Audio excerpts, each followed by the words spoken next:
Jesus knew them all and did not need anyone to testify about human nature.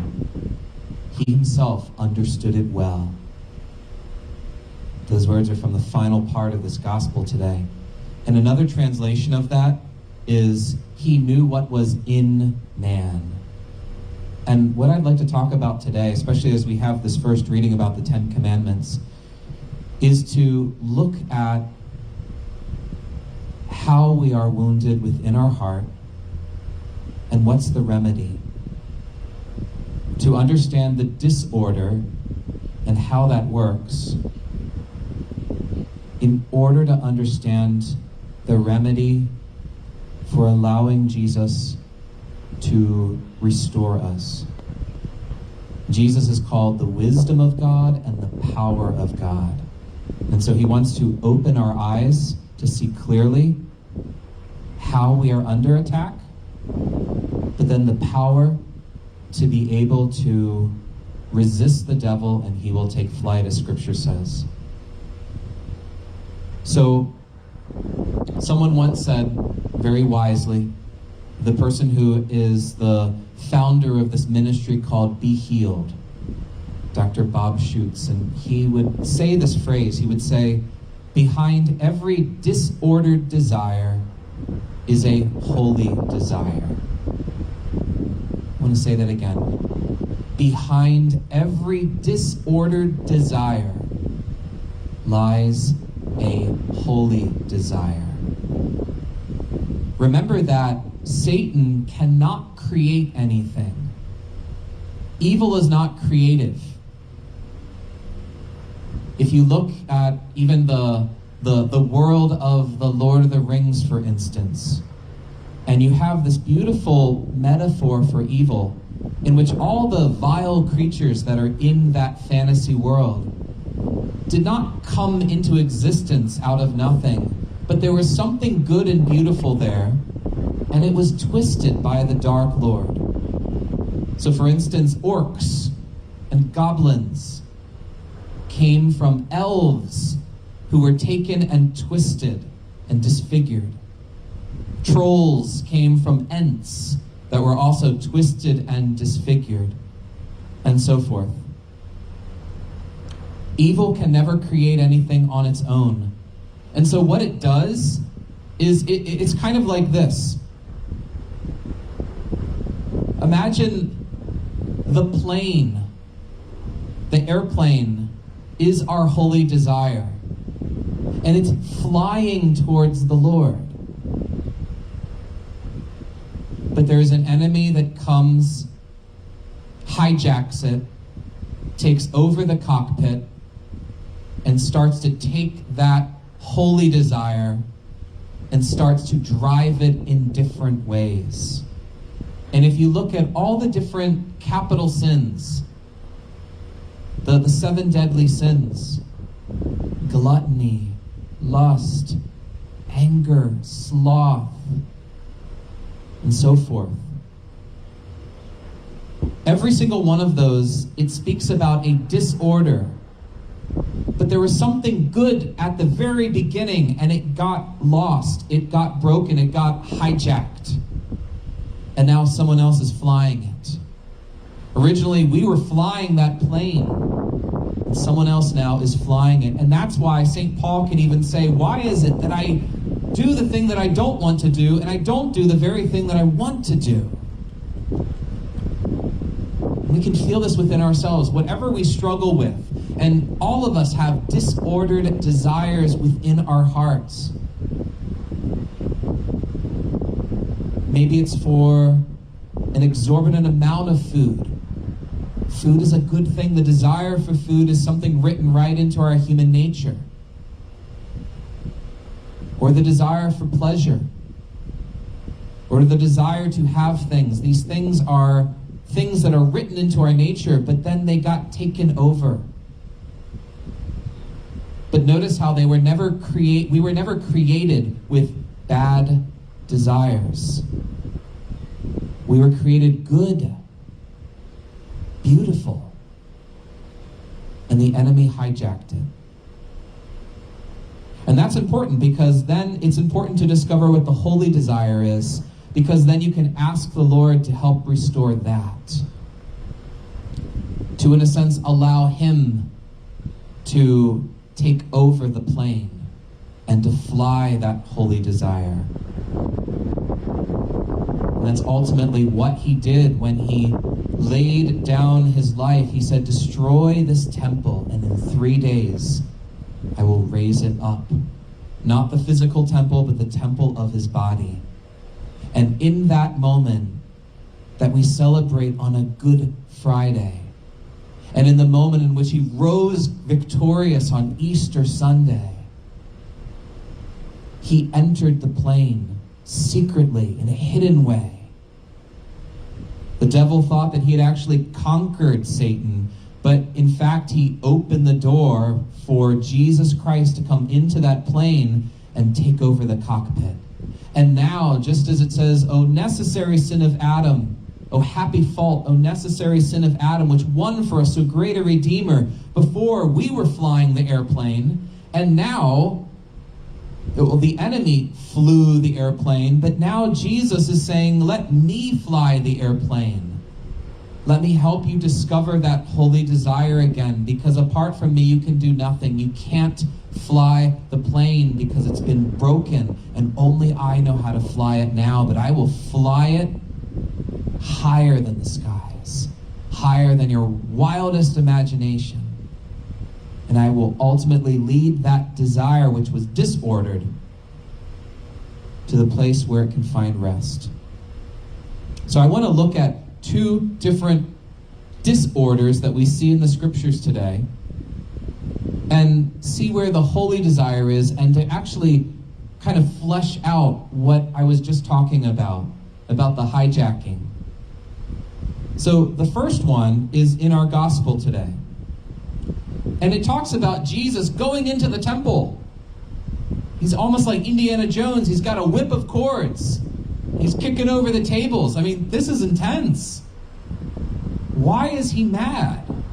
And notice, this is not a sinful anger. Sometimes we can be truly angry for an injustice. There's something very, very wrong, and it would be wrong for us to just kind of look the other way and say, it's someone else's business.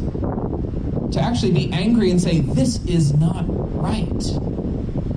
And that's what Jesus is saying. And he says, don't turn my Father's house into a marketplace. And yes, there is the extortion that is probably going on here with the selling of different things. But there's actually a deeper sin that we don't necessarily pick up unless we understand the structure of the temple, how it was built. There is placed in the people of Israel by God a holy desire to be consecrated, to be separated from all the other Gentile nations. The Jewish people were called to eat differently, dress differently, act differently than everybody else. And it was because they were called to be set apart, to be a light to the nations, to be a city set on a hill. And it was through their witness that God wanted to bring everyone else around that family table to become part of the family. Do you see that that's a good desire? That's a holy desire of saying, I'm going to be other. I'm going to live differently than the culture in order to bring my brothers and sisters deeper and deeper into the family. And Israel was doing this for a while. But as we can see in places like the book of Jonah, in other places, Israel started to have that holy desire hijacked. The holy desire to be a people set apart, it got turned inward. And it started to become a I'm better than you situation.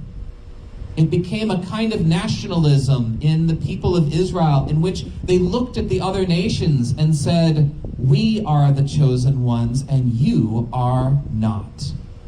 And we don't want you to be fully a part of our family. And that sin that started to creep into Israel's heart started to create other sins. And one of them, and this is what happens actually, when we think of virtues, when we live out a virtue, there's all these sort of sister virtues that we start growing in. But when we start living out a vice or an area of sin, an area in which the holy desire is hijacked, then all these other holy desires start to get hijacked as well. We call them sister vices. And one of those sister vices is a lack of consideration for the Gentile brothers and sisters that the people of Israel had that were trying to worship in the temple. Because in the temple, there is the court of the Jews, which is the inner court closest to the Holy of Holies.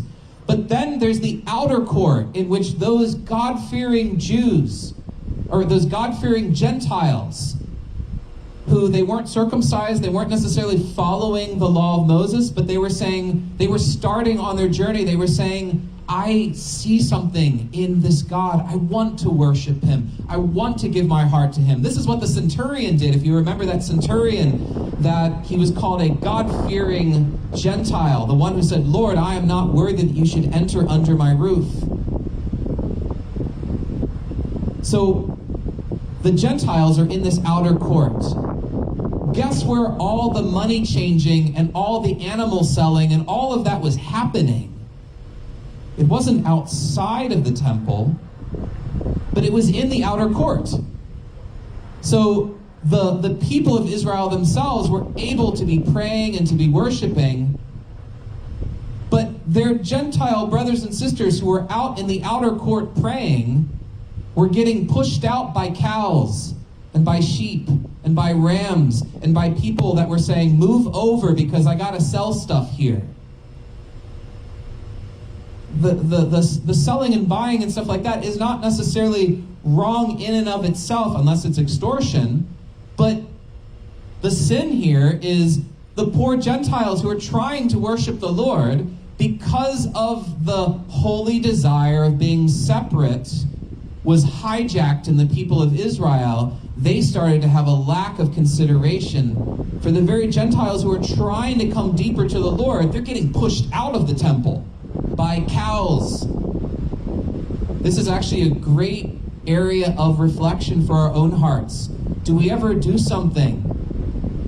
Maybe in a way we sort of do it in the name of piety, but maybe sometimes our actions in such a way are actually pushing someone out of the temple because there's a lack of consideration for them. There's a lack of true charity and kindness in saying, yes, we'll do the money changing and that stuff outside the temple. We'll make it an inconvenience to travel further in order to do that because we want to make sure that you have a space to be able to worship God. Because in that space, then they would be able to come more and more in love with the God of Israel and little by little go into the inner court, become fully the family, part of the family of God. Do you see how the disorder works here? There's a holy desire, it gets hijacked, and it gets twisted, and sometimes we don't even realize that it's happening. Just like the people of Israel didn't even realize how hard-hearted they had become, even using their own sacrifices to not make room for their brothers and sisters who were trying to come to the God of Israel. The second one is in our first reading today.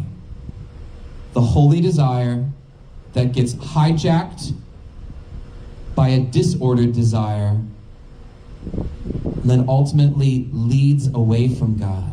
The holy desire is to worship something beyond ourselves, to worship God. That's written within our hearts. These 10 commandments are not merely just things that only the Jews or Christians need to follow. These actually speak about the natural law, that law that's written on our hearts, that every single human person, their heart is made for worship.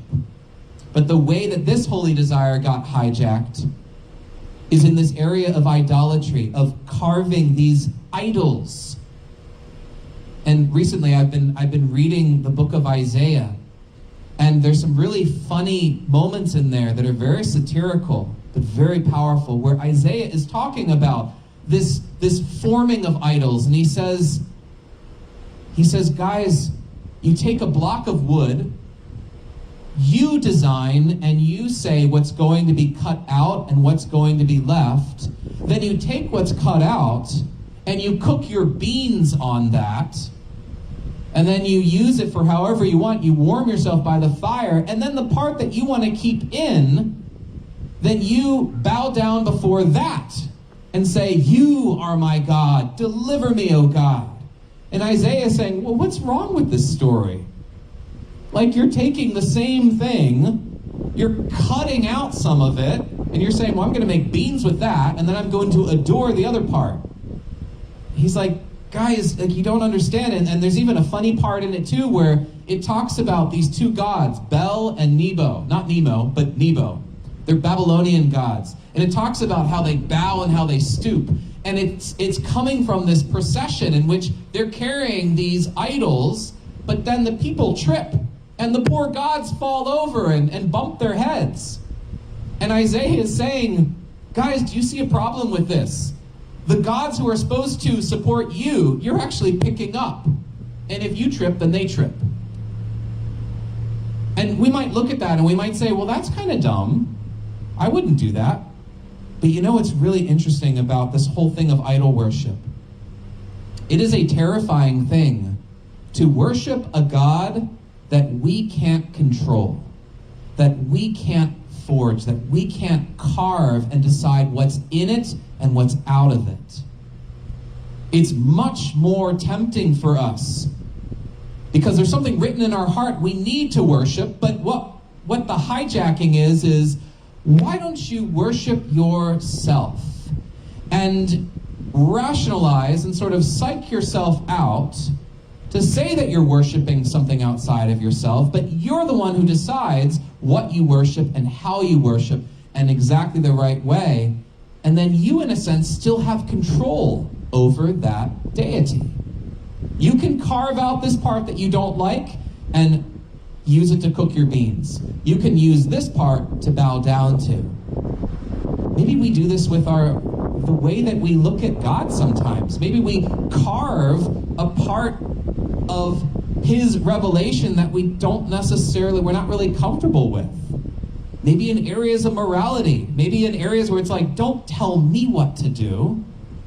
Don't judge me. Who are you to tell me how to live my life?